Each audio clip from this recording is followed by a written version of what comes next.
18 বছর বয়সটা প্রেমে পড়ার বয়স। আর তুই কি করলি তে? এই বয়সে কাঁচামরিচ? মা বাবা ধরে বিয়ে দিয়ে দিল, আর তুইও ধেই ধেই করে বিয়ে করে ফেললি। একটু প্রেম টেম করতি, লাইফ এনজয় করতি। প্রেম করলে ক্ষতিটা কি হতো? এখনই তো বয়স, তাই না? আমি চুপচাপ বসে আছি। জাঙ্কুক ভাইয়া বিরক্ত কণ্ঠে বললেন, কি কথা বলছিস না কেন? ওহ, তুই তো আবার কথা কম বলিস। যাই হোক, তোর বান্ধবী জেনির নাম্বারটা দিস তো, কথা আছে।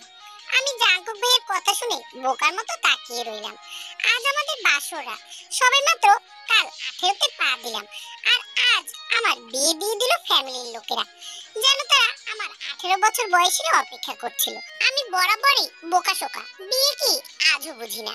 শুধু জানি বিয়ে হলে স্বামীর কথা শুনতে হয়, অবাধ্য হলে গুনাহ হয়। তাই আমিও ঠিক করেছি জাঙ্কুক ভাইয়ার কথা শুনে চলবো। কি রে, শুনছিস? আমি চমকে উঠলাম। জাঙ্কুক ভাইয়া আমার শাড়ির আঁচল টেনে ধরে বললেন, আচ্ছা, বিয়ের সময় শাড়ি পরতে হয় কেন? শাড়ি ছাড়া কি দুনিয়াতে আর কোনো পোশাক নেই? তুই এমনিতেই চিকনি চামড়ি, শাড়িতে আরো চিকনি লাগছে। আর পরবি না শাড়ি?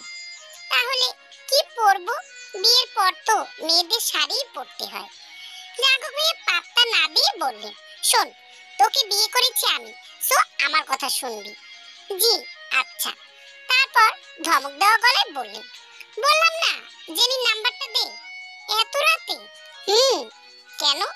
কাল ব্রেকআপ করেছি তোর বান্ধবীর সাথে, কান্নাকাটি করে অবস্থা কাহিল। এখন দেখি কি অবস্থা। কিন্তু আমার কাছে তোর নাম্বার নেই। কেন নেই? আমার তো ফোন নেই। জাঙ্কুক ভাইয়া রেগে তাকালেন আমার দিকে, বললেন, এবার বুঝেছি, ফোন ছাড়া তো আর প্রেম করতে পারবি না। চিঠির প্রেম তো আর এ যুগে নেই। জেনি বলেছিল তো, তোর নাকি একটা বয়ফ্রেন্ডও নেই, তুই নাকি জন্মগত সিঙ্গেল। আচ্ছা, তোর কি প্রেম করতে, বয়ফ্রেন্ড নিয়ে ঘুরতে ইচ্ছে হয় না? না। জাঙ্কুক ভাই ভুরু কুঁচকে বললেন, কেন? আমার লজ্জা করে। জাঙ্কুক ভাই নাটকে গলায় বললেন, এই জিয়ন জাঙ্কুকের বউ হয়েছিস, এখন লজ্জা বাদ দে। আর শোন, এখন থেকে তুই আমার সাথে সাথে চলবি, যেখানে যাব তুইও যাবি। তাহলে প্রেম করাটা শিখে যাবি, বুঝলি? আমি শুধু মাথা নাড়লাম। বাধ্য বউয়ের বাধ্য আচরণ। ইনি জিয়ন জাঙ্কুক, আমার মামার একমাত্র ছেলে, পাড়ার বখাটে ছেলে হিসেবে যার নাম ডাক। এলাকায় এমন কোনো মেয়ে নেই যে জাঙ্কুক ভাইয়ার বখাটেপনার শিকার হয়নি। মুখের উপর তর্ক করা যার স্বভাব, উচিত কথা মুখের উপরে বলে দেয়। জাঙ্কুক ভাই যে কোনো ভয়ঙ্কর পরিস্থিতি মোকাবেলা করে ফেলে, তবে কখনো কারো ক্ষতি করেনি, বরং সাহায্যই করেছে। পড়াশোনায় ভালো, এবার ইঞ্জিনিয়ারিং দ্বিতীয় বর্ষে পড়ছে। তবে যখন ইচ্ছে বাসা থেকে বেরিয়ে যায়, 1 মাস 2 মাসের জন্য হাওয়া হয়ে যায়। তখন যে কোথায় থাকে সেটা সবার অজানা। বাপের টাকা ওড়ানো আর পাড়ায় পাড়ায় একদল গুন্ডা পান্ডা নিয়ে ঘুরে বেড়ানোই ওনার একমাত্র কাজ। তবে দেখার মতো চেহারা, একবার তাকালেই মেয়েরা কুপকাত হয়ে যায়। ছেলের এই উড়নচণ্ডী ব্যাপারটা মামা মামি মেনে নিতে পারছিলেন না, তাই অল্প বয়সেই বিয়ের পিড়িতে বসিয়ে দেন। তবে ওনার এতে কোনো মাথা ব্যথা নেই, উনি আছেন নিজের মতোই। সারাদিন গার্লফ্রেন্ড গার্লফ্রেন্ড করে আমার মাথা খাচ্ছেন। রাত প্রায় 12টা। জাঙ্কুক ভাইয়া কাউচের উপর শুয়ে শুয়ে মোবাইল স্ক্রল করছে। আমি বিছানায় এলোমেলো ভঙ্গিতে শুয়ে আছি। দুরু দুরু বুকে ভাবছি, জাঙ্কুক ভাইয়া যদি আমাকে বিছানায় না থাকতে দেয় তাহলে। ভাবনার মাঝেই হুট করে জাঙ্কুক ভাইয়া জোরে চিৎকার করে বলে উঠলেন, তে এদিকে আয়, দেখ জব্বর একটা মেয়ে পটাই ফেলেছি, শিগগিরই আয়। আমি লাফিয়ে উঠলাম। নিজেকে সামলে নিয়ে ধীরে ধীরে বিছানা থেকে নেমে জাঙ্কুক ভাইয়ের কাছে যেতেই উনি একটানে নিজের উপরে ফেলে দিলেন। আমার চুলগুলোতে মুখ গুজে বললেন, এত এত আস্তে চলাফেরা করিস কেন? এবার থেকে পাখির মতো চলাচল করবি, যেন ডাকার আগেই তোকে আমার সামনে পাই। আমি সোজা হতে হতে বললাম, জি আচ্ছা। জাঙ্কুক ভাই ভুরু কুঁচকে আমার দিকে কিছুক্ষণ তাকিয়ে রইল, তারপর থুতনিতে হাত রেখে ঠোঁট বাঁকিয়ে জিজ্ঞাসা করলেন, আচ্ছা, তোর চুলের স্মেল এত কিউট কেন? কি ইউজ করিস তুই চুলে? আমি বড় বড় চোখ করে তাকালাম ওনার দিকে। কপাল কুঁচকে আসলো আমার। জাঙ্কুক ভাই তা দেখে বললেন, তোকে তো বেশ কিউট লাগছে। এভাবে তাকানো দেখলে বোগাম তো তোর প্রেমেই পড়ে যাবে। আমি অবাক হয়ে বললাম, বোগাম কে? জাঙ্কুক ভাই বললেন, আমার জানে জিগার, আজ পর্যন্ত একটা মেয়েকেও পটাতে পারেনি। আমি শিওর তোকে দেখলে ও তোকে পটিয়ে ফেলবে, বিকজ তুইও নিরামি ও নিরামিষ, আর দুই নিরামিষে মিলে এবার আমিষ হয়ে যাবে। আমার মাথা ঘুরছে, কি সব বলছে উনি। নিজের বউকে কেউ এসব বলে প্রেম করার শিক্ষা দেয় কেউ? উনি কি পাগল নাকি অদ্ভুত বুঝতে পারছি না। আজানের শব্দে ঘুম ভাঙলো আমার। ঘুমোট অন্ধকারে আবছাল হয়ে চারপাশে তাকাতেই চোখ পড়লো জাঙ্কুক ভাইয়ের আদরে মাখা মুখখানে। কাউচের উপর উল্টো হয়ে ঘুমিয়ে আছে, এক পা টি টেবিলের উপর, অন্যটা কোলবালিশের উপর। অদ্ভুত ভাবে ঘুমাইলো। বিছানা ছেড়ে ওয়াশরুমে গেলাম ফ্রেশ হতে। ফ্রেশ হয়ে শাওয়ার ছেড়ে গোসল করব, এমন সময় ওয়াশরুমের দরজা ধাক্কানোর শব্দ পেলাম। জাঙ্কুক ভাই জোরে জোরে চিল্লিয়ে বলছেন, এই ভিতরে কে? জাঙ্কুক ভাই বোধহয় ঘুমের ঘোরে আছেন, সেজন্যই আমি যে আছি এটা মাথায় নেই। আমি আস্তে করে বললাম, আমি কে? তে? ওহ তুই, এক্ষুনি বের হ। আমি অসহায় গলায় বললাম, আমি শাওয়ার নিচ্ছি, শাওয়ার নেওয়া শেষ হয়নি, সময় লাগবে।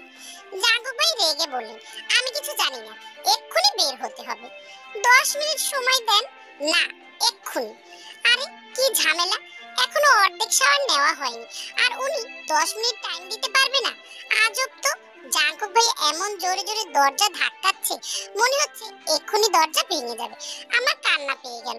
কাঁদো কাঁদো গলায় বললাম, প্লিজ 2 মিনিট সময় দেন, আমি কাপড়টা চেঞ্জ করে বের হচ্ছি। কথা বলতে দেরি, দরজা ভাঙতে দেরি হয়নি। আমার কথা শোনার আগেই ভুলবশত দরজার সিটকানি জাঙ্কুক ভাই ধাক্কায় খুলে গিয়েছে আর উনি অবাক হয়ে আমার দিকে তাকিয়ে আছেন। আমি ভেজা কাপড়ে জুবুদুবু হয়ে দাঁড়িয়ে আছি, চুল বেয়ে পানি গড়াচ্ছে। শাওয়ারটা তখনও চলছে। ইস কি লজ্জা। আমি উল্টো হয়ে দাঁড়িয়ে পড়লাম, কান্না ভেজা কণ্ঠে বললাম, প্লিজ যান, আমি এক্ষুনি বেরোচ্ছি। জাঙ্কুক ভাইয়া বিরক্তি কণ্ঠে বললেন, আমি বুঝিনি ডোর এভাবে ভেঙে যাবে, সরি। বলেই দরজাটা ভিড়িয়ে সরে গেলেন। আমি আটকে রাখা নিঃশ্বাসটা ফেললাম। হৃৎপিণ্ড ক্রমাগত হাতুড়ি পেটাচ্ছে, লজ্জায় হাত পা কাঁপছে। তাড়াতাড়ি শাওয়ার শেষ করে বেরিয়ে এলাম ওয়াশরুম থেকে। রুমে ঢুকেই দেখি উনি গভীর ঘুমে মগ্ন। বিছানা এলোমেলো ভঙ্গিতে যেভাবে কোলবালিশ চেপে শুয়ে আছেন, দেখলে যে কেউ অন্য কিছু ভাববে। আমি ধীর পায়ে এগিয়ে গেলাম ওনার দিকে, ইতস্তত করে ডাকলাম, আপনি ওয়াশরুমে যাবেন না? জাঙ্কুক ভাই ঘুমের ঘোরে বললেন, পরে যাব, ডিস্টার্ব করিস না, ঘুমাতে দে। আমি সরে আসলাম। এতক্ষণ দরজা ভেঙে ঢুকতে চাইছিল, আর এখন কিনা যাবে না। মাঝখান থেকে আমার অর্ধেক শাওয়ার নিয়ে বেরিয়ে আসতে হলো। ভাল লাগে না। এখনো অন্ধকার কাটেনি। আমি রুমের লাইট না জ্বালিয়ে নামাজ পড়ে নিলাম। নামাজ শেষ করে রুম থেকে বেরিয়ে এলাম। নিচে নেমে দেখি মামি আর বুয়া ডাইনিং রুমে রুটি বেলছে। আমাকে ডাইনিং রুমে দেখে বললেন, কি ব্যাপার, এত তাড়াতাড়ি উঠলি? আমি তো ভোরেই উঠি, অভ্যাস হয়ে গিয়েছে। নামাজ পড়েছিস? জাঙ্কুক পড়েছে? না, উনি তো ঘুমাচ্ছেন। মামুনি একটি হতাশ নিঃশ্বাস ফেললেন।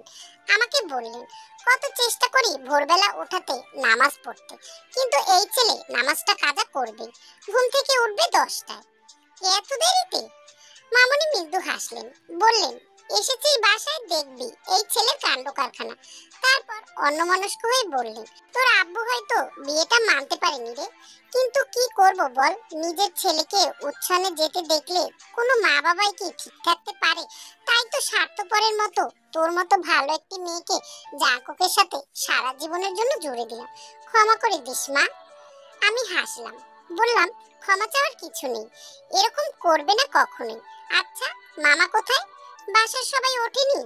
নামাজ পড়ে মর্নিং ওয়ার্কে গিয়েছে তোর মামা, আর বাসার সবাই ঘুমাচ্ছে, এখন ওঠার সময় হয়নি ওদের। ওহ, তুমি কি করছো?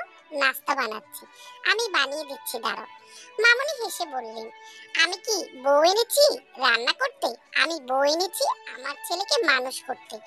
আমার মেয়ে বানিয়ে এনেছি, আর নাস্তা বানানো শেষ, তোকে নাস্তা বানাতে হবে না। আমি কিছু বলার আগেই ফোন এলো মামুনি। আমার দিকে কিছুক্ষণ তাকিয়ে ফোন রিসিভ করে অনেকক্ষণ কথা বললো। আমি শুনতে পেলাম না। বুয়ার সাথে কাজে হাত লাগালাম। কিছু সময় পর মামুনি ফোনটা আমার হাতে ধরিয়ে দিয়ে বললেন, কথা বল। আমি মিষ্টি এসে চলে এলাম। ওপাশ থেকে আব্বুর গলা শোনা গেল, আসসালামু আলাইকুম আব্বু, কেমন আছো? সালামের জবাব দিয়ে আব্বু চুপ করে রইলেন। নিদারুণ নিস্তব্ধতা ভেঙে বলে উঠলেন, এমন একটি ছেলের সাথে আমি তোর বিয়ে দিতে চাইনি মা। নিহার তোর আম্মু কথা দিয়ে ফেলেছিল, না হলে মরে গেলেও এই বখাটে ছেলের কাছে তোকে বিয়ে দিতাম না। আমার মন খারাপ হয়ে গেল, কেন জানি না। শুধু এটা জানি আব্বু জাঙ্কুক ভাইকে বিশেষ পছন্দ করে না। আম্মুর জেদের কাছে হেরে গিয়ে আব্বু এই বিয়ে দিতে বাধ্য হয়েছে। বিয়ের সময় উপস্থিত ছিল না আব্বু। নিজের আদরের রাজকন্যাকে কেই বা চায় বকাটে অভদ্র ছেলের সাথে বিয়ে দিতে। আমি আব্বুকে বললাম, যা হবার হয়ে গিয়েছে, তুমি ঠিক আছো তো? আব্বু তপ্ত নিঃশ্বাস ফেলে বলল, ঠিক আছে। আর ওই অভদ্রটা তোর কিছু করেনি তো? আমি কিন্তু তাহলে আমার মেয়েকে ওখানে থাকতে দেব না, নিজের কাছে নিয়ে আসব। এসব গুন্ডা পান্ডা ছেলে নিজের বউদের কি আর ভালোবাসে? ভালোবাসা কি এটাই তোরা জানে না, স্ত্রীর গায়ে হাত তোলে। এমন কিছু হলে আমাকে জানাবি। আমি আব্বুর কথায় চুপ করে রইলাম। এমন কিছু যে হয়নি বা আদৌ হওয়ার সম্ভাবনা নেই সেটা আব্বু কখনোই বিশ্বাস করে না। আব্বু মনে করে জাঙ্কুক ভাই ভালো ছেলে নয়, মারামারি করাটাই জাঙ্কুক ভাইয়ের কাজ। এই বদ্ধমূল ধারণা থেকে আজ পর্যন্ত আব্বুকে বের করে আনতে পারিনি। সেই চেষ্টা না করে আমি বললাম, আচ্ছা জানাবো, রাখি। ভালো থাকিস, সমস্যা হলে জানাবি, আমি নিয়ে আসবো ওখান থেকে। আচ্ছা। আমি ফোন কেটে রুমে চলে আসলাম। রুমে এসে দেখি জাঙ্কুক ভাই আগের মতোই ঘুমে মগ্ন। হঠাৎ করে বলে উঠল, এসেছিস তুই? কখন থেকে অপেক্ষা করছি। আমার মুখ দিয়ে বেরিয়ে এলো, কেন কেন অপেক্ষা করছিলেন আপনি? জাঙ্কুক ভাই নড়ে চড়ে বললেন, আমার চুলগুলো টেনে দে তো, না হলে থাপড়ে দাঁত ফেলবো। ওনার হুমকিতে আমি ভয় পেলাম না। অন্ধকারে ওনার মুখ দেখা যাচ্ছে না, চোখ বন্ধ নাকি খোলা সেটাও বুঝতে পারছি না। সুইচ বোর্ডের দিকে এগোতেই ওনার রাগী গলা শুনতে পেলাম, থাপ্পড় খাওয়ার শখ না থাকলে এক্ষুনি এদিকে আয়। তোর হাত নাকি অনেক নরম, দেখি আজ এই নরম হাত দিয়ে চুল টেনে দিলে আরাম লাগে কিনা। এদিকে আয় রাইট নাও। আমি ভয়ে ভয়ে এগিয়ে গিয়ে বসলাম বিছানার কোণে। না গেলে যদি সত্যি আবার মারে তাহলে? আমি বসতেই উনি ওনার মাথাটা আমার কোলের উপরে রাখলেন। আমার অস্বস্তি বোধ হলো। জাঙ্কুক ভাই আমার হাত দুটো ধরে নিজের মাথায় রাখলেন। চোখ দুটো বন্ধ করে অস্পষ্ট গলায় বললেন, ধীরে ধীরে বিলি কেটে দিবি, ওকে? আমি চুপ। কি বলছি শুনছিস না? জি দিচ্ছি। এরকম করছিস কেন তাহলে? কোথায় কি করছিস? তোতলাচ্ছিস কেন? না তো। বাদ দে, মাথায় হাত বুলিয়ে দে। আচ্ছা বলে ওনার চুলে বিলি কেটে দিতে লাগলাম। অনেকক্ষণ পর জাঙ্কুক ভাই বলল, আমার সাথে বাইরে যাবি? কোথায় যাব? আজকে ফ্রেন্ডদের ট্রিট দিতে হবে। বিয়ে করেছিস সেই জন্য নাকি ট্রিট দিতে হবে? ওহ, তুই রেডি থাকিস। জীবনেও তো মনে হয় বন্ধু বান্ধবের সঙ্গে ঘুরতে বেরোসনি। আচ্ছা হয়েছে, এবার যা, কফি নিয়ে আয়। এখন? মামুনি যে বলল 10টার দিকে খান। আজ আর ঘুম আসবে না, তুই কফি নিয়ে আয়। আমি আচ্ছা বলে চলে এলাম নিচে। মামুনিকে ওনার কথা বলতেই মামুনি অবাক হয়ে গেল। যে ছেলে 10টার আগে ঘুম থেকে ওঠে না, সে আজ সকাল 7টায় ঘুম থেকে উঠে কফি চাচ্ছে। ভাবা যায় এত পরিবর্তন, হঠাৎ অদ্ভুত লাগে না? আমি কফি বানিয়ে নিয়ে এলাম, একটা আমার অন্যটা ওনার জন্য। রুমে এসে দেখি উনি ফ্রেশ হয়ে বসে আছেন, হাতে পেপার। আমি অবাক হলাম, উনি এবার পেপারও পড়েন? এত ইমপ্রুভ কবে হলো? যাই হোক, আমি কফিটা ওনার সামনে রাখতেই রেগে বললেন, আমার হাতে দিলে কি সমস্যা হতো? এবার থেকে হাতে দিবি, না হলে দেখিস কি করি। ফাজিল কোথাকার। আমি গোমরা মুখে কফির মগ এগিয়ে দিলাম ওনার দিকে। উনি ঝট করে কফিটা নিয়ে 2 চুমুক খেয়ে নিলেন। ধোয়া ওঠা গরম কফি কিভাবে খেলো সেটা আমি বুঝতে পারছি না। তারপর আমার হাতে থাকা কফির মগটা টেনে নিয়ে 1 নিমিষেই খেয়ে নিল। আর আমি বোকার মতো তাকিয়ে রইলাম। খেয়ে দিয়ে মুখটা আমার ওন্নায় পুছতে পুছতে বললেন, আমার শার্টগুলো আয়রন করে রাখবি আর জুতাগুলো পরিষ্কার করে দিবি। বিকালের দিকে বেরোবো, রেডি থাকিস। আর সময় মতো সব করবি। লেজিদের আমি কিন্তু পছন্দ করি না, তুই ভালো করেই জানিস। বলে গটগটি রুম থেকে বেরিয়ে গেলেন। আমি ওনার কথা মতো কাপড় চোপড় ইস্ত্রি করে জুতা পরিষ্কার করে ঘরদোর গুছিয়ে মামুনিকে রান্নার কাজে হেল্প করলাম। শত হলেও স্বামীর আদেশ বলে কথা। জাঙ্কুক ভাইয়া নানু মানে দিদা ডাইনিংয়ে বসে আছে। ভীষণ কিউট একটি মহিলা, মাথার চুলগুলো ধবধবে সাদা। আমাকে মিষ্টি এসে বললেন, বাসায় ভাল লাগছে তোর? তোকে এসব কাজ কে করতে বলেছে? আমি সরল মনেই বললাম, জাঙ্কুক ভাইয়া। দাদু বললেন, এসব রাখ, আমার কাছে এসে বসতো একটু। আমি দিদার পাশে বসতেই বললেন, তোকে একটা কথা বলি। হুম, আমার নাতিটারে একটু বুঝে শুনে নিস। একটু রাগী জেদি, কিন্তু খুব ভালো মনের একটা ছেলে। তুই একটু ওকে ঠিকঠাক করে নিস বোনটা। কিন্তু উনি যে আমার কথা শোনেন না। দিদা ভুরু কুঁচকে বললেন, তুই ওর কথা শুনিস কেন? মানে মানে তোর স্বামী, সে তার বউয়ের কথা না শুনে কি অন্য কারো কথা শুনবে? আমি বোকার মতো বললাম, জাঙ্কুক ভাই তো ওনার গার্লফ্রেন্ডদের কথা শোনে আর নিজের ইচ্ছে মতো করে। দিদা আমার দিকে এমন ভাবে তাকালেন যেন আমার কাছ থেকে এই কথাটা তিনি আশা করেনি। তারপর বললেন, নিজের জিনিসে অন্য কারো হাতে তুলে দিচ্ছিস, পাগল তুই? আমি দিদার গা ঘেঁষে বসলাম। বিষয়টা আমাকে ভাবাচ্ছে। এতদিন জানতাম স্বামী যা বলে স্ত্রীরা তাই শোনে, ভালো বললে ভালো আর খারাপ বললে খারাপ। কিন্তু এখন দেখি কোথাও গড়বড় আছে। আমি দিদাকে কথাটা বলতেই দিদা হেসে উঠলেন, বললেন, এত ভালো একটা মেয়ে তুই, অথচ এখনো বোকাই রয়ে গেলি। চালাক হবন, চালাক হ। ও বিয়ে করেছে তোকে, এখন তোর উপর সব সময় নজর থাকবে। আর ও অন্য মেয়েদের দিকে তাকাচ্ছে, চলছে, তুই এটা মেনে নিচ্ছিস? তাহলে তুই কি চাস তোর আব্বু তোর মাকে ছেড়ে অন্য মহিলার দিকে নজর দে, ঘোরাফেরা করুক? না, তাহলে তোর স্বামীর বেলা ব্যতিক্রম কেন? জাঙ্কুক যদি ভুল পথে যায়, সেখান থেকে ফিরিয়ে আনার দায়িত্ব তোর। জাঙ্কুক ভাই তো বলেছে আমি নাকি নিরামিষ, আমাকে নাকি ওনার ফ্রেন্ডদের সাথে ভালো মানাবে, উনি আমাকে প্রেম করা শেখাবে। দিদা অবাক হয়ে বললেন, কি বলিস? এত সাংঘাতিক ছেলে নিজের বউকে অন্য কারোর সাথে প্রেম করা শেখাবে, আর তুইও বোকার মতো ওর সাথে তাল মিলাচ্ছিস? শুনতে এখনই শক্ত হয়, নিজের স্বামীকে আঁচলে বেঁধে রাখতে শেখ। তারপর দিদা আমাকে আরো নানান উপদেশ দিলেন, অনেক কথা বললেন, বুঝিয়ে দিলেন বিয়ে মানে কি, স্বামী স্ত্রীর সম্পর্ক কেমন হওয়া উচিত বললেন। সবকিছু শুনে আমি যা বুঝলাম, অল্প বয়সে বিয়ে দেওয়ার কারণে আমি এসব কিছুই জানতাম না, সব ভুল ভাবতাম। বোকার মতো ওনার হ্যাঁতে হ্যাঁ আর নাতে না মিলিয়েছি। দিদার কথা মতো আমাকে এবার শক্ত হতে হবে, জাঙ্কুক ভাইকে ভালো পথে ফিরিয়ে আনতে হবে। বিকেলের দিকে জাঙ্কুক ভাইয়া বাসায় ফিরলেন, রাগে গজগজ করতে করতে রুমে ঢুকলেন। সোফায় বসতে বসতে বললেন, মেয়ে জাতি মানেই ঝামেলা, এদেরকে দুনিয়া থেকে আউট করে দেওয়া উচিত। জীবন তছনছ করার জন্য একটা মেয়েই যথেষ্ট। আমাকে বোকার মতো তাকিয়ে থাকতে দেখে বললেন, এভাবে তাকিয়ে আছিস কেন? চোখ নিচে নামা। আমি নিচের দিকে তাকালাম। জাঙ্কুক ভাইয়া বিরক্ত কণ্ঠে বললেন, তোর ফ্রেন্ড জেনি, সে একটা আস্ত ঝামেলা, ইচ্ছে করছে একে পাহাড় থেকে ধাক্কা মেরে ফেলে দেই। আমি ভয়ে ভয়ে জিজ্ঞাসা করলাম, কেন? উনি রাগী গলায় বললেন, রিলেশনে যাবার আগে আমি সব মেয়েদেরই বলে দিই যে আমি শুধু ওদের সাথে টাইম পাস করছি, ওরা যদি রাজি হয় তাহলে যেন রিলেশনশিপে আসে, নয়তো না। তোর জেনিও মেনে নিয়েছিল, আর এখন ব্রেকআপ করার পর সে ইমোশনাল হয়ে পড়েছে। ও নাকি সিরিয়াসলি নিয়েছিল রিলেশনটাকে, তার উপরে সকালে একগাদা ঘুমের ওষুধ খেয়ে সুইসাইড অ্যাটেম্প্ট করতে গিয়েছিল। ভাগ্যে সময় মতো হসপিটালাইজ করা হয়েছে। তুই বল, কার রাগ না উঠবে? আমি এসব শুনে অবাক। আমার ক্লাসমেট, সেকেন্ড ইয়ারে পড়া একটি মেয়ে আমার বরের জন্য মরতে গিয়েছিল। I can't believe. আমি জিজ্ঞাসা করলাম, আপনি এতক্ষণ কোথায় ছিলেন?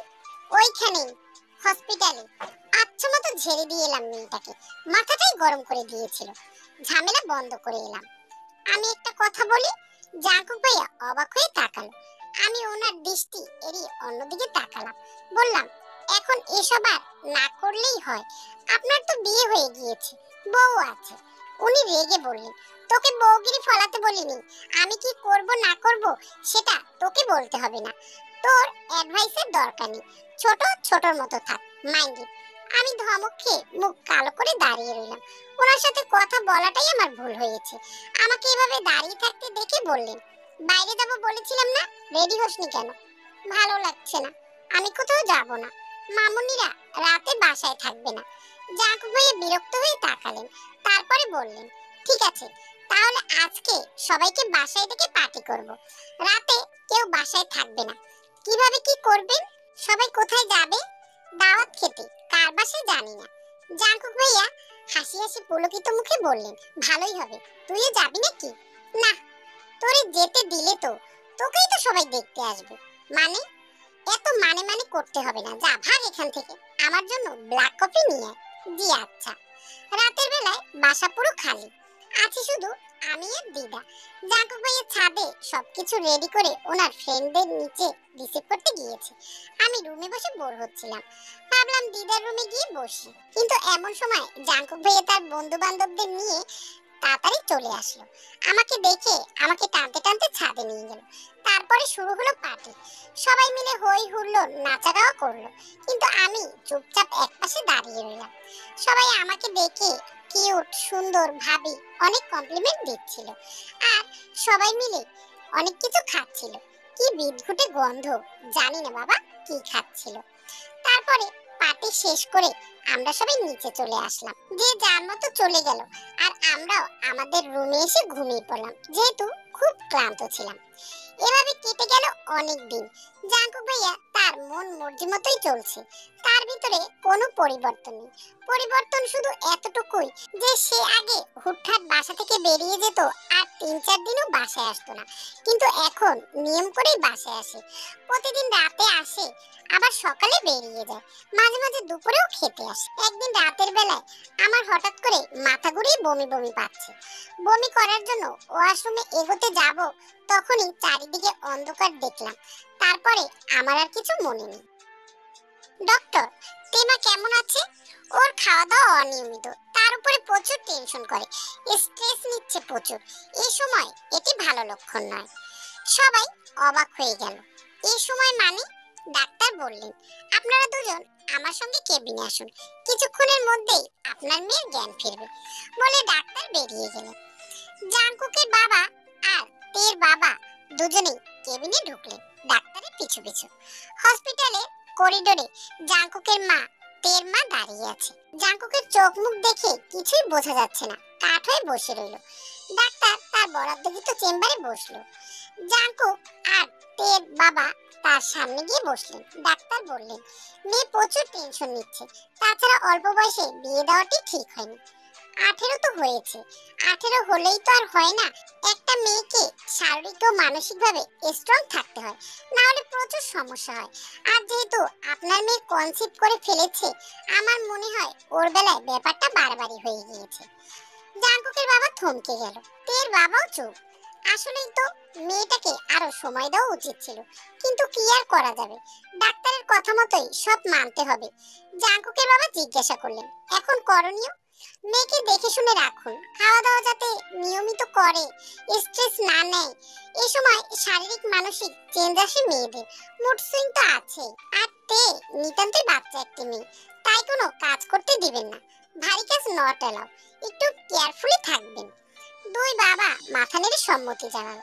ডাক্তার আবার বললেন, ওষুধপত্র ঠিকঠাক মতো খাওয়াবেন আর সাবধানে রাখবেন। আচ্ছা। জাঙ্কুক বড় বড় চোখ করে তার বাবার দিকে তাকিয়ে রইল। ও বিশ্বাস করতে পারছে না ও বাবা হবে। এক বাবা তার ছেলেকে এসে এই খুশির সংবাদটা দিচ্ছে, আর তাতে জাঙ্কুক কেমন রিয়াকশন দেবে বুঝতে পারছে না। সবাই প্রায় অবাক। তের বাবার খুব রাগ হচ্ছে, কিন্তু কিছু করার নেই।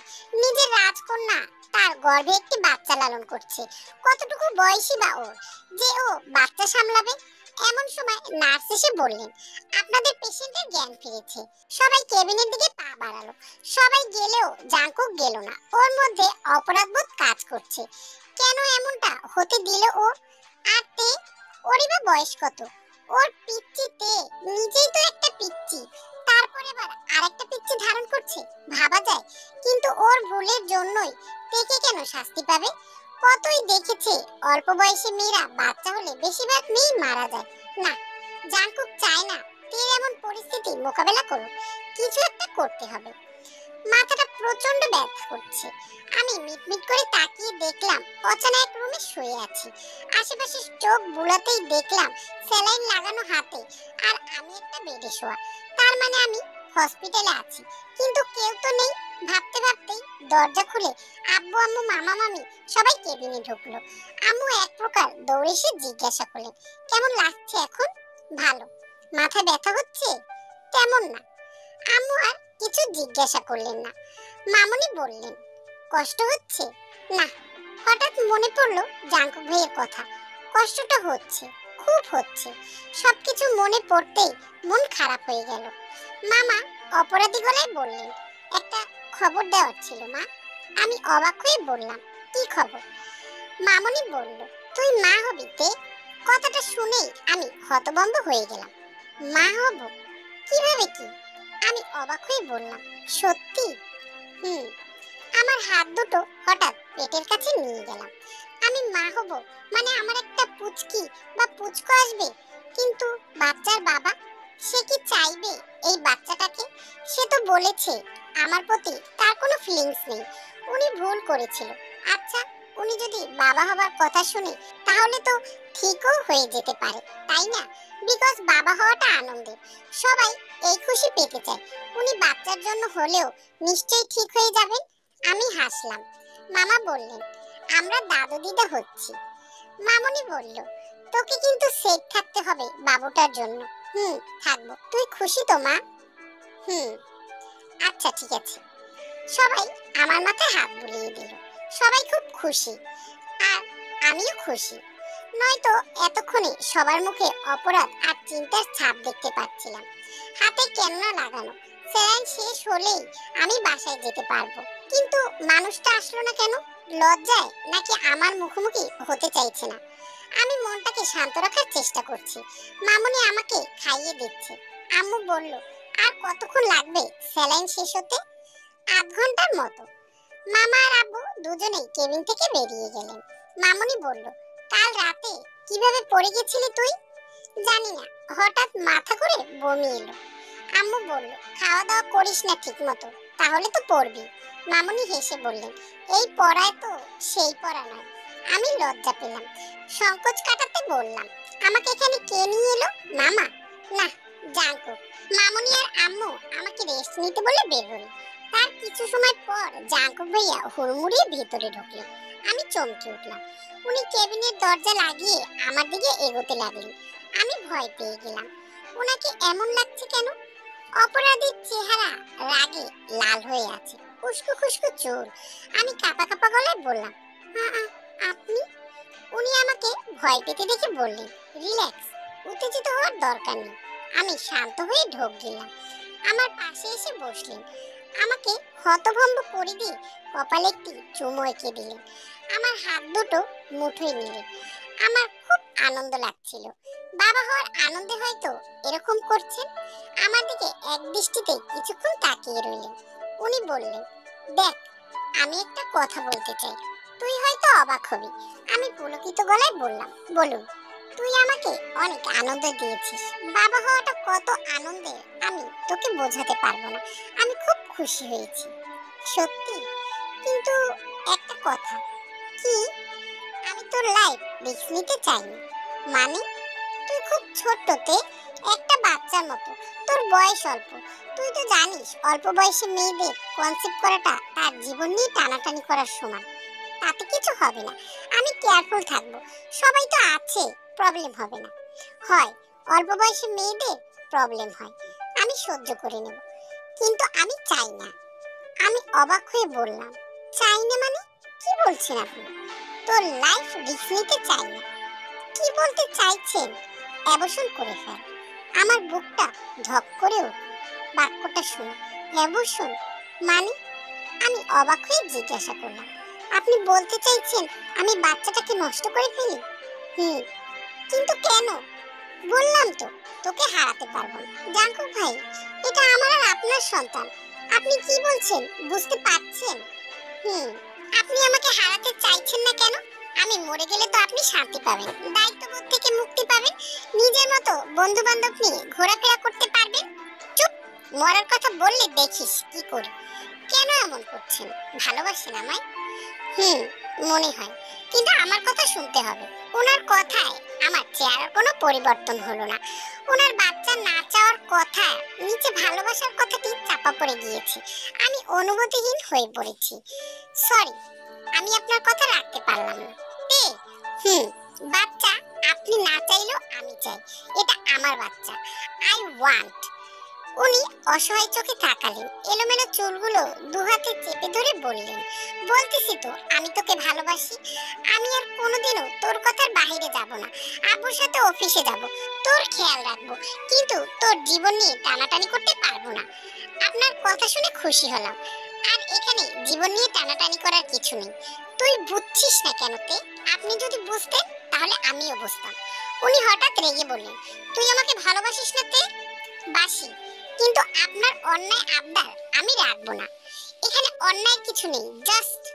আমি কান চেপে ধরে চিৎকার করে বললাম, প্লিজ চুপ করুন, পাগলের প্রলাপ বন্ধ করুন। হাত সরে আসতেই প্রচুর ব্যথা পেলাম, রক্ত উঠে গেল স্যালাইনে। জাঙ্কুক ভাইয়া তাড়াতাড়ি করে খুলে দিলেন, ততক্ষণে স্যালাইন শেষের পথে।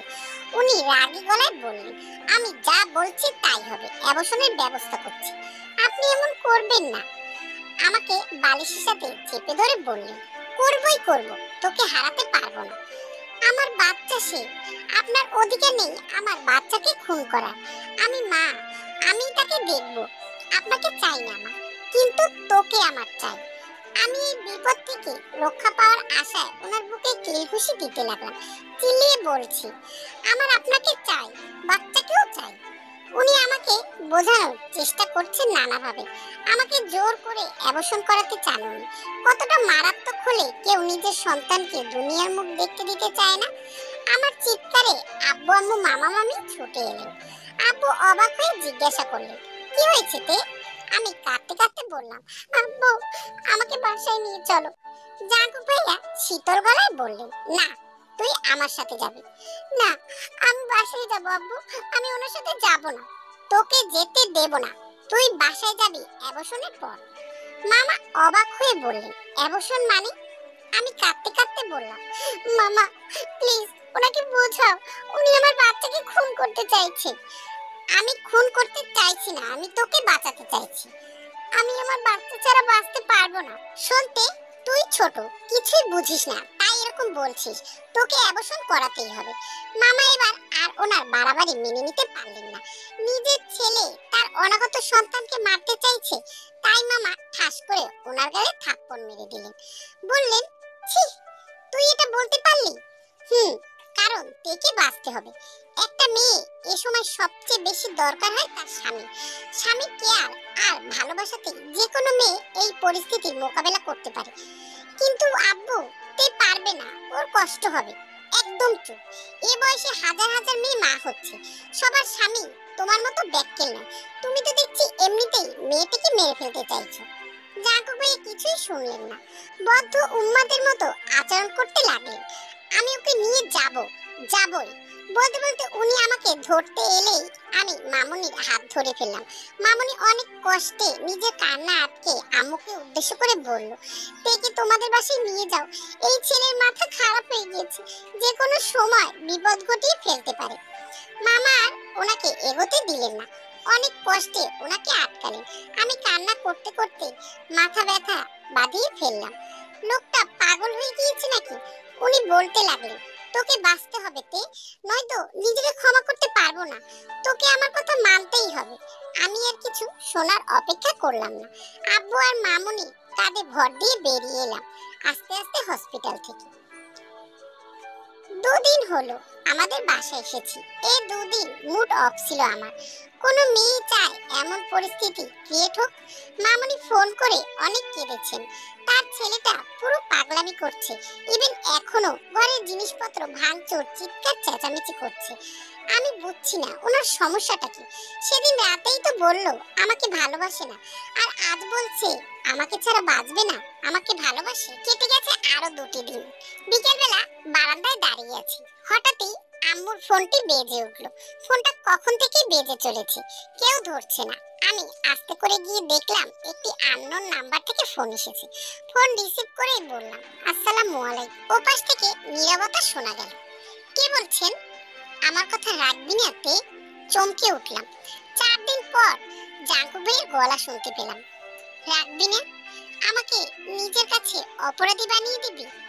আমি হালকা নিঃশ্বাস ফেললাম, বললামই তো একবার। এরকম করার কোনো কারণ আছে কি? আছে। কি কারণ? আমি খুনি হতে চাই না, মা হতে চাই।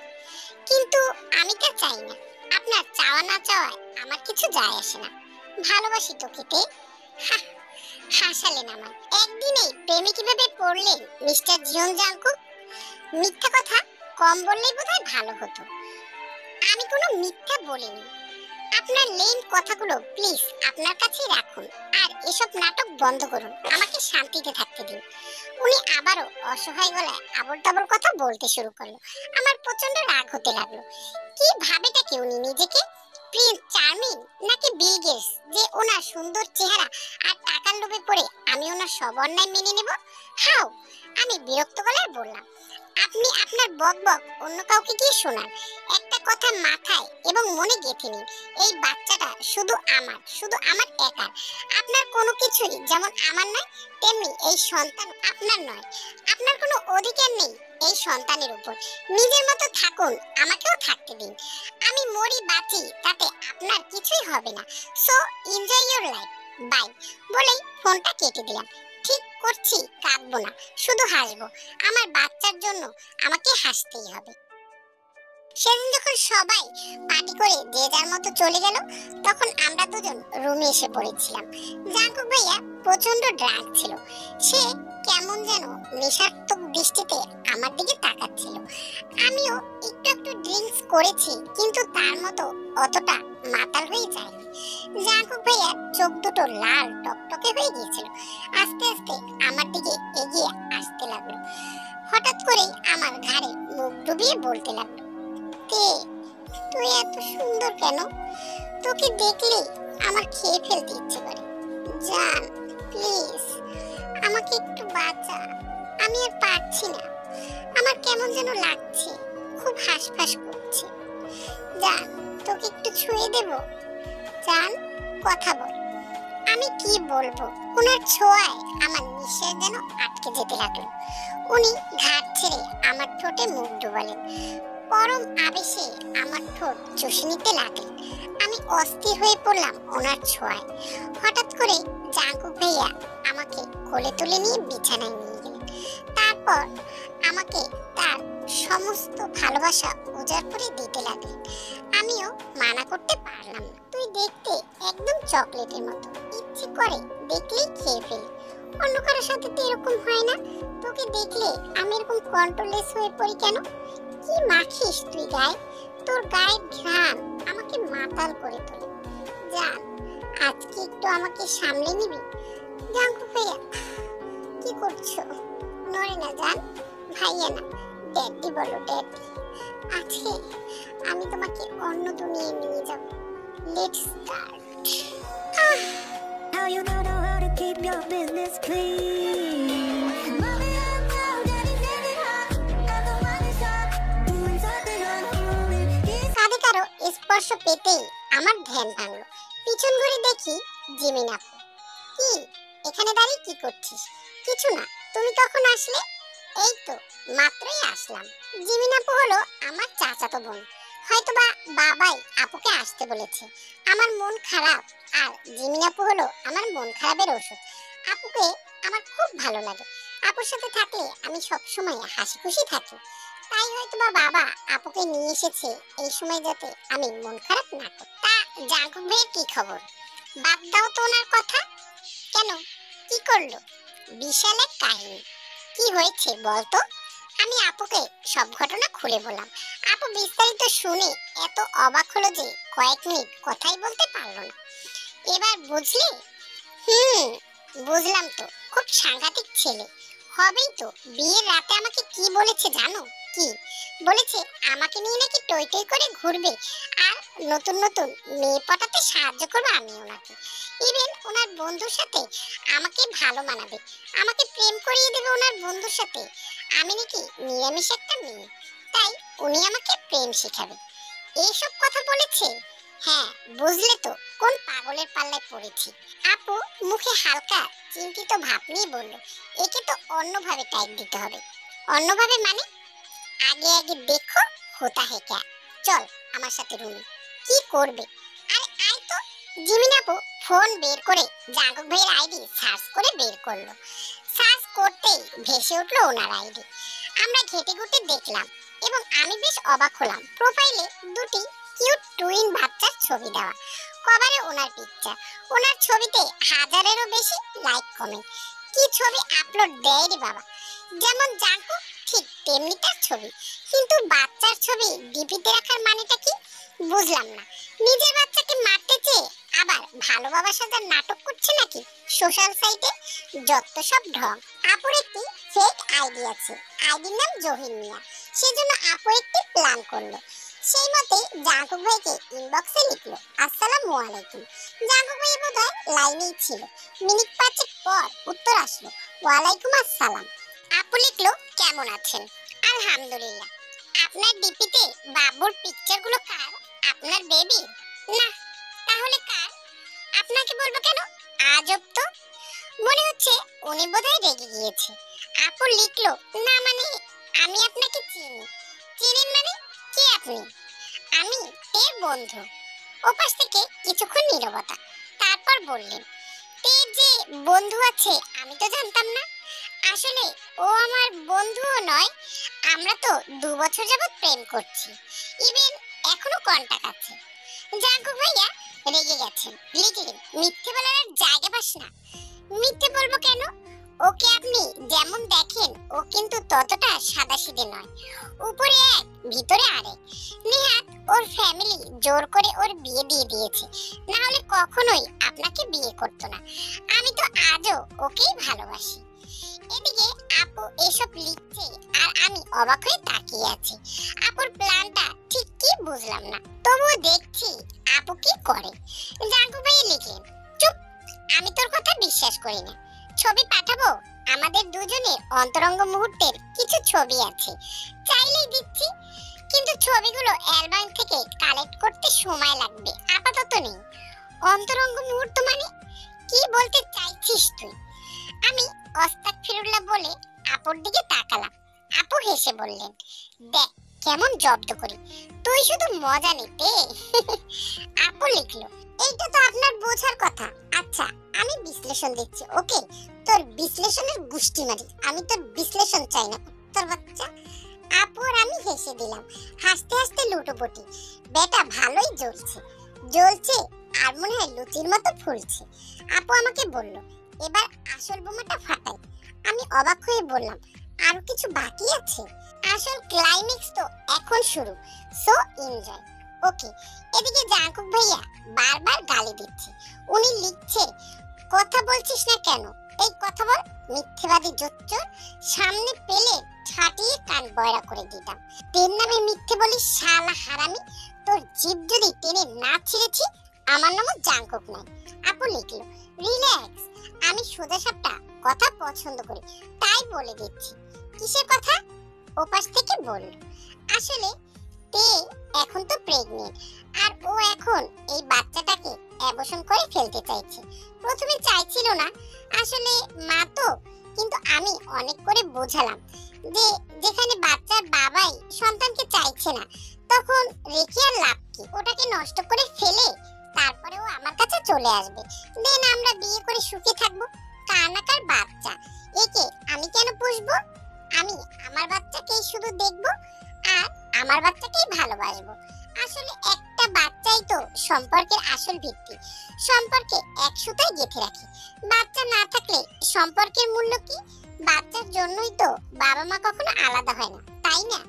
আর তে আর আপনার বাচ্চা তো হৃদয়, একে নষ্ট করে আমি আর ও নতুন জীবন গড়ব। এই ছিল আপুর আসল উদ্দেশ্য। আমি অবাক হয়ে তাকিয়ে রইলাম।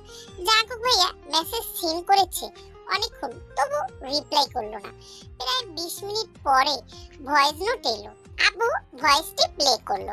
জাঙ্কুক ভাই রাগী গলায় বলছেন তোর প্ল্যান আমি সাকসেস হতে দেব না, just wait and see idiot. তোকে খুঁজে বের করে যদি ছিঁড়ে না ফেলেছি, দেন আমিও মানুষ না। আমার বাচ্চাকে মেরে তুই সুখে সংসার করবি, এটা আমি হতে দেব না। আমি আমার সন্তানের কিচ্ছু হতে দেব না, আর তেও না, বিকজ আই লাভ হার এ লট। পরের দিন বিকালবেলা জিমিন আপু বলল সারাদিন তো বাসায় থাকি, সারাদিন বাসায় থাকতে ভালো লাগে না, চল বাহির থেকে বেরিয়ে আসি, তাহলে হয়তো বা তোর একটু ভালো লাগবে। আমরা দুজনে বাইরে পার্কে ঘুরতে গেলাম। জিমিন আপু আমার জন্য আইসক্রিম আনতে গেল। আমি একটি বেঞ্চের উপরে বসা। হঠাৎই কে যেন আমার চোখ বেঁধে দিল, হাত দিয়ে চেপে ধরলো মুখ। আমি ভয়ে চিৎকার করতে চাইছি কিন্তু পারলাম না। আমাকে কোলে তুলে কোথায় যেন নিয়ে যাচ্ছে। আমি হাত পা ছোড়াছুড়ি করছি কিন্তু তার সাথে পারছি না। অনেকক্ষণ পর ঠান্ডা বাতাস এসে গায়ে লাগলো। আমার শরীর কাঁটা দিয়ে উঠলো। কত শুনেছি মেয়েদের কিডন্যাপ করে নিয়ে কত বাজে বাজে কাজ করায়, তাহলে আমার সাথেও কি তাই হলো? আমি কি খারাপ লোকের পাল্লায় পড়ে গেলাম? ইয়ে আল্লাহ, আমাকে রক্ষা করুন। জাঙ্কুক ভাইয়া, কোথায় আপনি? আপনার তো বিপদে পড়েছে, আমাকে বাঁচান। মনে মনে দোয়া করছিলাম। অনেকক্ষণ পর কে যেন আমাকে নরম কোথাও বসালো, চোখ মুখ খুলে দিল। আমি আধো আধো চোখে খোলার চেষ্টা করে সামনে তাকাতেই দেখি জাঙ্কুক ভাই দাঁড়িয়ে আছে, ঠোঁটে মিষ্টি হাসি দেখা। কি সুন্দর দেখাচ্ছে লোকটাকে। আমি ওনার দিক থেকে চোখ ফিরিয়ে বললাম, কি হয়েছে? আপনি এখানে আমাকে কেন নিয়ে এসেছেন? আমার ক্ষতি করার জন্য আমার পিছু নিয়েছেন? না, তাহলে চলে যান। আপনাকে আমি সহ্য করতে পারছি না, প্লিজ যান বলেই কেঁদে দিলাম। জাঙ্কুক ভাইয়া হাঁটু গেড়ে বসলেন আমার সামনে, আমার গালে হাত দিয়ে বললেন, এরকম করিস না প্লিজ। তুই এরকম করলে আমার অনেক কষ্ট হয়। তুই এরকম করলে আমি কোথায় যাব বল? যেখানে ইচ্ছে যান। আমার শুধু তোকে দেখতে ইচ্ছে হয়, তোর পাশে থাকতে ইচ্ছে হয়। এসব আপনার কিছুই হয় না, মিথ্যে বলছেন। আমার বাচ্চাকে মেরে ফেলতে এসেছেন, দূরে যান আপনি। জাঙ্কুক ভাইয়া অসহায় গলায় বললেন, এরকম কিছু না তে, আমাকে ভয় পেয়ে দূরে থাকিস না। আমি তোদের কিছু করব না। আমার তো এই বাচ্চাটা চাই, তোকে সারা জীবনের জন্য আমার কাছেই চাই। তোকেও চাই, ওকেও চাই। সব আপনার ছল, আমার ক্ষতি করার জন্য এসব বলে ভুলিয়ে ভালিয়ে বোকা বানাতে চান আপনি। আমি কিন্তু আগের সেই বোকা নই। উনি রেগে বলেন, চুপ করতে বলছি তো, আমি তোদের দুজনকেই চাই। তাহলে বিশ্বাস করছিস না কেন? আমাকে কি একবার সুযোগ দেওয়া যায় না? আমি কি এতই খারাপ লোক? তুই যদি আমাকে বিশ্বাস না করিস তাহলে কি করলে বিশ্বাস করবি বল? পাহাড় থেকে ঝাঁপ দেব না বিষ খেয়ে মরবো বল? চুপ করুন। উনি আরো রেগে গেলেন, সোজা হয়ে উঠে দাঁড়িয়ে বললেন, ওকে আমি যাচ্ছি, এরপর ঠিক বিশ্বাস করবি। Good bye. পা বাড়ালেন দরজার দিকে। আমি ভয় পেয়ে গেলাম। সত্যি আবার পাহাড় থেকে ঝাঁপটাপ দিয়ে মরবে না তো? হতেও পারে যার আগে ছেলে, একে থামাতেই হবে। আমি এক প্রকার দৌড়ে ওনার বুকে ঝাঁপিয়ে পড়লাম। না না না, কোথাও যেতে হবে না। বাচ্চা কি বাবা ছাড়া বড় হবে নাকি? আপনি কোথাও যাবেন না। উনি আমাকে ঠেলে সরিয়ে চলে যেতে চাইলে বেশ রেগে আছেন বুঝতে পারছি। ওনার রাগ ভাঙাতে আমি ওনার ঠোঁটে ঠোঁট মিলিয়ে দিলাম। উনি চুপ হয়ে গেলেন। ওনাকে ছেড়ে দিয়ে লজ্জা মিশ্রিত কণ্ঠে বললাম, পাহাড়ে যেতে চাইলে আমাকেও নিয়ে যাবেন কাল, ওকে? আপনার কোলে উঠে আমি আর আমার বেবি ঘুরবো, নৌকায় উঠবো। কি নিয়ে যাবেন তো? জাঙ্কুক ভাই মুস্কি হাসলেন, বললেন, তোর একার না, আমার বাচ্চাকে আর বউকেও নিয়ে যাব। এর মধ্যে জিমিন আপু বাসায় গিয়ে সবকিছু বলতে সবাই অনেক চিন্তা করছিল। তার মধ্যে জাঙ্কুক ভাইয়া আমাকে নিয়ে বাসায় ঢুকলো। জাঙ্কুক ভাইকে দেখে প্রথমে বাবা একটু রেগে গেলেও পরে আমি সব বুঝিয়ে বলাতে সবাই সবকিছুটাকে স্বাভাবিকভাবে মেনে নিল। ওই দিন জাঙ্কুক ভাইয়া আমাদের বাসায় ছিল। পরে জাঙ্কুক ভাইয়া আর আমি দুজনে বসে আছি। হঠাৎই জাঙ্কুক ভাইয়া আমাকে জড়িয়ে ধরে ঠোঁটে কিস করতে শুরু করলো।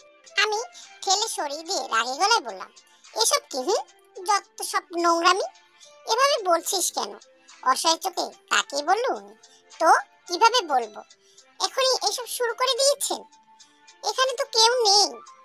আমি রাগে গলায় বললাম, ছি, কেউ না থাকলে এসব করতে হবে? জাঙ্কুক ভাই বলল, এরকম করছিস কেন? আমাকে কি আর ভালো লাগছে না? এই ফ্যাসফ্যাস বন্ধ করুন তো। আপনার কথা আমার অসহ্য লাগছে। জানি জানি। কি জানেন? এ সময় মুড সুইং হয়, হাজবেন্ডকে বিরক্তিকর প্রাণী মনে হয়, মাঝে মাঝে আবার ভীষণ আদরও করে। তবে তুই আমাকে আদর করবি কিনা এ বিষয়ে আমার সন্দেহ আছে। কাছে আসতেই দিস না আবার আদর। তুই আসলে একটি জল্লাদ। এই বেহায়া লোকের মুখে এসব কথা শুনে হাসবো না কাঁদবো বুঝলাম না, কিন্তু কথা হলো এই বেপরা অসভ্য লোকটা এত কিছু জানলো কিভাবে প্রেগন্যান্সি ব্যাপারে? বাবা, এত পরিবর্তন! পরের দিন আমাকে নিয়ে আসালো ওনাদের বাড়িতে। কেটে গিয়েছে অনেক কয়টি মাস। আমার ভিতরে বেড়ে উঠছে ছোট্ট একটি প্রাণ। কত কিছু সহ্য করতে হয়েছে ওর জন্য। এখন শেষ অবধি সব ঠিকঠাক থাকলেই হলো। আর জাঙ্কুক ভাই এখন বেশ বুঝদার হয়েছে। আমার খেয়াল রাখা ছাড়া যে দুনিয়া আর কোনো কাজ নেই। তবে কথা দিয়েছে আমি সুস্থ হয়ে গেলে উনি নিয়মিত অফিসে যাবে, সাথে গ্রাজুয়েশনটাও কমপ্লিট করবে। সারাক্ষণ কিছু না কিছু খাওয়ানোর ধান্দায় থাকে উনি। আর আমিও ওনার কেয়ারে এখন পর্যাপ্ত ফিট আছি। মামা মামি আর এই ছেলে তিনজন মিলে আমার এতই খেয়াল রাখছে যেন আমি ঘরের দামি কোনো শোপিস। দিদা নিয়মিত নামাজ পড়ে আমাকে এসে দোয়া করে, বড় মা হবে বলে কথা। সবার কাণ্ড দেখে রীতিমতো হাসতে হাসতে পাগল হয়ে যায়। আব্বু এখন জাঙ্কুক ভাইকে ভরসা করেন। সন্ধ্যাবেলা আমি বিছানায় বসে ওনার মোবাইল দেখছিলাম। জাঙ্কুক ভাইকে নিয়ে মামু একটু অফিসে গিয়েছে। হঠাৎ করে পেটে ব্যথা শুরু হলো। বুঝতে পারলাম না কিসের জন্য এমন হচ্ছে, ক্রমশই ব্যথা বাড়ছে। এদিকে ডেলিভারির ডেটও খুব নিকটে। এই কথাটা মনে আসতেই ভয়ে আমার আত্মা শুকিয়ে কাঠ হয়ে গেল। তাহলে কি আমার কোনো লিভার পেন উঠছে? ব্যথা গলায় দিয়ে আওয়াজ বেরোলো না। সাইডের টেবিল থেকে পানির গ্লাসটা নিতে এসে ঠাস করে ফ্লোরে পড়ে ভেঙে গেল। আমি চিৎকার দিয়ে বললাম, দিদা, মামুনি। ওরা দৌড়ে এলো। আমাকে ব্যথায় কাতরাতে দেখে অবাক হয়ে জিজ্ঞাসা করলো, কি হয়েছে তে? আমি কান্না করতে করতে বললাম, পেটে ব্যথা দিদা। দিদা বলল, মনে হচ্ছে লিভার পেন। মামুনি মাথা নাড়লো। এদিকে আমার অবস্থা কাহিল, মনে হচ্ছে মরে যাচ্ছে। চোখে সব অন্ধকার, কালো বিভৎস দেখছি। চেষ্টা করছি সজাগ থাকার, যদি মরে যাই তাহলে আর কাউকে দেখতে পারবো না। জোর করে চোখ খোলার চেষ্টা করে সামনে থাকা দিদা আর মামুনিকে আদো আদো দেখলাম। ওনারা আমার মাথায় হাত বোলাচ্ছে, কিন্তু কি বলছে আমি শুনতে পাচ্ছি না। কত পাগলামি করেছে এই কটা মাস, আমাকে পুরো মাথায় করে রেখেছে। প্রতি রাতে আমার পেটে কান লাগিয়ে বেবিদের নড়াচড়া দেখেছে। কত কথা, গান গাইতেন। ওনার এগুলো দেখে আমি কত হাসতাম। মা হওয়ার সময়টা পৃথিবীর সবচেয়ে আনন্দের কাজ। এর চেয়ে বড় আনন্দ আর দ্বিতীয়টি নেই। সবকিছু এক নিমিষে স্মৃতির পাতায় খেলে গেল। কিন্তু এই মুহূর্তে আমার কান্নারত চিৎকার, চেঁচামেচি, আর্তনাদ ওনাকে দেখাতে চাই না। না, ওনাকে আমার কষ্টের ভাগিদার করতে চাই না। এমনিতেই লোকটা বেশ সেনসিটিভ। আমাকে হারানোর ভয়ে প্রথম দিকে যা পাগলামি করেছিল, সেজন্য ওনাকে এই খবর জানাতে চাই না। সবকিছু ঠিকঠাক হলে জানানো যাবে, আপাতত নয়। মামুনি প্রথমে ওনাকে ফোন করতে গেলে আমি এসব বলে আটকাই। মামাকে ফোন করে সবটা জানানো হয় এবং জাঙ্কুক ভাইকে কিছু না জানাতে বলে দেওয়া হয়। তারপরে আব্বু আম্মুকে ফোন করা হয়। হসপিটালে নিয়ে যাওয়ার পর ডাক্তার দেখলো আমাকে, জানালেন সিজার করতে হবে, কারণ আমার টুইন বেবি হবে। মামা, আব্বু, আম্মু ডাক্তারের কথায় সায় দিলেন। আমাকে ওটিতে নিয়ে যাওয়ার পরে অনেক রিকোয়েস্ট করলাম যাতে সিজার না করা হয়। একসময় বাধ্য হয়ে আমাকে সিজার করতেই হলো। বেশ কিছু সময় পরে আমি আবছা চোখ মেলে দেখলাম ডাক্তারের কোলে বেবি, আরেকজন নার্সের কোলে। চিৎকার দিয়ে ওরা কান্না করছে। আমার কাছে মনে হলো এর থেকে মধুর মুহূর্ত পৃথিবীতে আর দ্বিতীয়টি নেই। ব্যথায় তখন আস্তে আস্তে জ্ঞান হারালাম। তখন রাত প্রায় 9টা। সবকিছু ঠিকঠাক হওয়ার পর জাঙ্কুক ভাইকে ফোন করে জানানো হলো। উনি এমনিতেই অবাক হলেন যে ফোনে কয়েক মিনিট কিছুই বলতে পারলেন না। সাথে সাথে রওনা দিলেন অফিস থেকে। হন্তদন্ত হয়ে হসপিটালে এসে রেগেমেগে একাকার হয়ে গেলেন। কেন তাকে জানানো হয়নি, কি করে সব হলো। সবাই ওনার কাণ্ড দেখে হাসাহাসি করছে। এ সময় দিদা খুশি খুশি গলায় জানালেন যে তাদের ফ্যামিলিতে দুটুকরো সুখ এসেছে। উনি অবাক হয়ে বললেন, কখন ঘটলো এসব? মামুনি বললেন, সন্ধ্যার দিকে ব্যথা হচ্ছিল প্রচুর। পরে আমরা হাসপাতালে নিয়ে আসি আর ওর সিজার করে, না হলে মা ও বাচ্চা দুজনের জন্য রিস্ক ছিল। জাঙ্কুক ভাই রেগে বললেন, আব্বু জানতো, আমাকে বলেনি তো? মামুনি বললেন, তে তোকে কষ্ট দিতে চাইনি, ওই বারণ করেছিল, আমরা তোকে বলতে চেয়েছিলাম। আমি কি বাচ্চা নাকি? আমার তে মা হয়েছে, আমি বাবা হয়েছি, আর আমিই নেই।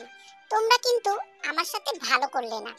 তেকে তো জাস্ট সুস্থ হতে দাও। এত সাহস নিয়ে ঘুরে হাত পা কেটে রেখে দেবো, আর কখনো যেন বাচ্চা বাচ্চা না করে। মামুনি মুসকি মুসকি হাসছেন, সাথে আব্বু আম্মু ইতস্তত করে মাথা চুলকে জিজ্ঞাসা করলেন, ইয়ে মানে বেবিরা কোথায়? অবজারভেশন রুমে আছে, 1 ঘন্টা পর দিয়ে দেবে আমাদের কাছে। ওহ, আর তে কোথায় এই মহিলা? কেবিনে শিফট করা হয়েছে, অবজারভেশনে ছিল কিছুক্ষণ, এখন কেবিনেই আছে। আমি আকাশ পাতাল ভাবছি, আমিও আজ মা হয়ে গেলাম, কিন্তু ওদেরকে এখনো দেখিনি। ছেলে হয়েছে নাকি মেয়ে কিছুই জানতে পারছি না। এক হাতে স্লাইন লাগানো, বেডে শুয়ে থাকতে ভালো লাগছিল না আমার, কারণ আমি অনেক ক্লান্ত ছিলাম। এক সময় কেবিনের দরজা খুলে জাঙ্কুক ভাই ঢুকলেন। দেখে মনে হচ্ছে ভীষণ রেগে আছেন, তবুও বোধহয় নিজেকে সামলে নিলেন। উনি আমার পাশে বসলেন। কিরে, জানিস তো দুজন এসেছে? জানি তো, আমি হাসি মুখে উত্তর দিলাম। মন খারাপ নাকি? না তো। তাহলে কৃত্রিম হাসি দেখাচ্ছিস কেন? কই না তো। আর কিন্তু বাচ্চা নেবে না, ওকে?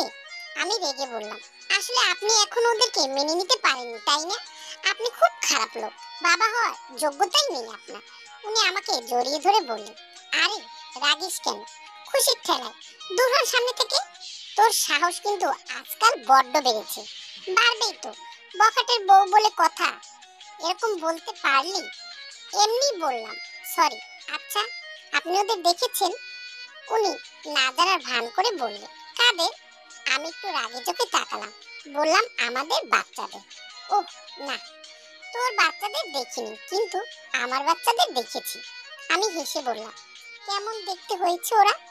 মনে হয় কিছু খায়নি ওরা, দেখতে ক্যাঙ্গারুর মতো। বুঝলাম না, এত এত খাওয়ালাম তোকে, আর এমন ক্যাঙ্গারু হলো কেন? তারপর আমার দিকে সন্দেহের চোখে তাকিয়ে বলল, তুই মনে হচ্ছে ওদের কিছু খেতে দিসনি, সব একাই সাবার করছিস, তাই না? খাদক একটা। আমি হাসবো না কাঁদবো বুঝলাম না। দরজা খুলে দুজন নার্স ঢুকলো। দুজনের কোলেই দুটো বাচ্চা, নিশ্চয়ই আমার বাচ্চা। ওদের দিকে তাকিয়ে শরীরটা শিরশির করে উঠলো, মুখ দিয়ে বেরিয়ে এলো, আমার বাচ্চারা। দুজনের একজনকে আমার পাশে শুয়ে দেওয়া হলো খুব সাবধানে, আর একজনকে জাঙ্কুক ভাইয়ের কোলে দেওয়া হলো। উনি ভয়ে ভয়ে নিলেন, আমার দিকে অসহায় চোখে তাকালেন, কারণ উনি ছোট্ট বাচ্চা কোলে নিতে পারে না। নার্স হেসে বললেন, আপনার মেয়েকে আপনি ভালো করে কোলে নিতে পারছেন না, সামলাবেন কিভাবে? আমি জিজ্ঞাসা করলাম, কি হয়েছে আমার? একটা ছেলে একটা মেয়ে, আপনার পাশে ছেলে পাবো। আমি তাকিয়ে দেখি মিটমিট চোখ মেলে আমার দিকে তাকিয়েছে আমার ছেলে। ওর আঙুল ধরতেই শক্ত করে ধরলো। এদিকে ওনার কোলে আমার মেয়ে ঘুমিয়ে আছে। কি সুন্দর লাগছে দুজনকে। এরপরে কেবিনে আব্বু আম্মু মামা মামি সবাই ঢুকলো। সবার মুখে প্রচন্ড হাসি, তারা সবাই খুব খুশি। আর আমি খুশি জাঙ্কুক ভাইয়া আর আমার বাচ্চাকে একসাথে করতে পেরে। সবাই আমাদের জন্য দোয়া করো, আমরা যেন এভাবেই সুখে শান্তিতে আজীবন বসবাস করতে পারি। গল্পটি ভালো লাগলে অবশ্যই চ্যানেলটিকে সাবস্ক্রাইব করে দিও। আল্লাহ হাফেজ।